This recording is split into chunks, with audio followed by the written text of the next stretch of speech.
kê qua in tha ai khram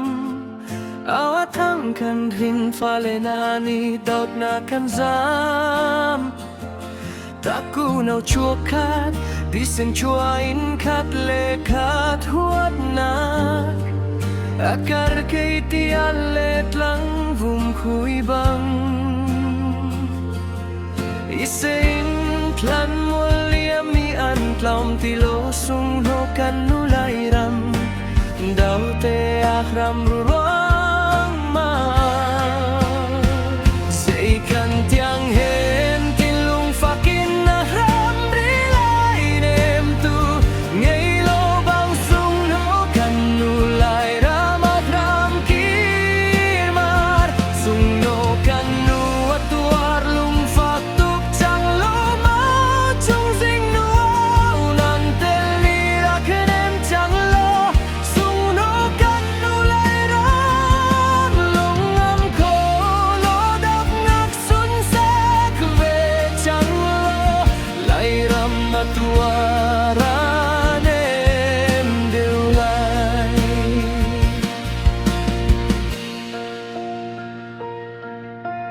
an chim phung tluk kar lo lai chuna an ti bang nuro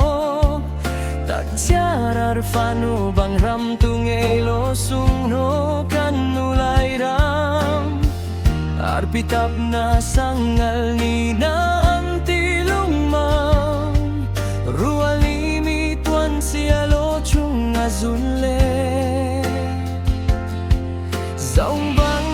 ise na in pa chak lang lungawi nakahlay ram meren kolo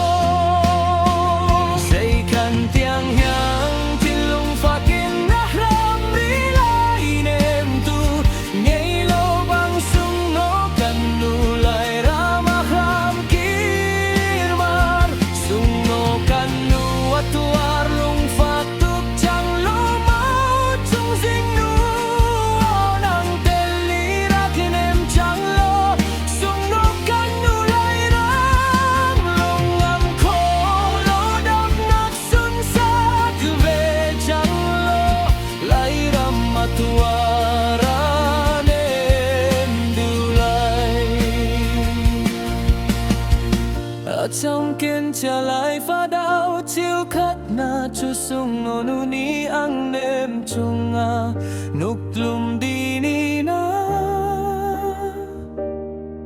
cả trong kinh tu đinh tin sa du rak đã tôn si se do tu nu đốt na khăn luang lung đắng nein nu an chi tak mo pha đâu thung kir chang lau ti in no len zong a kir zai an rel ti lo say kan tiang hen tin lung fakin na khlam ri lai nen tu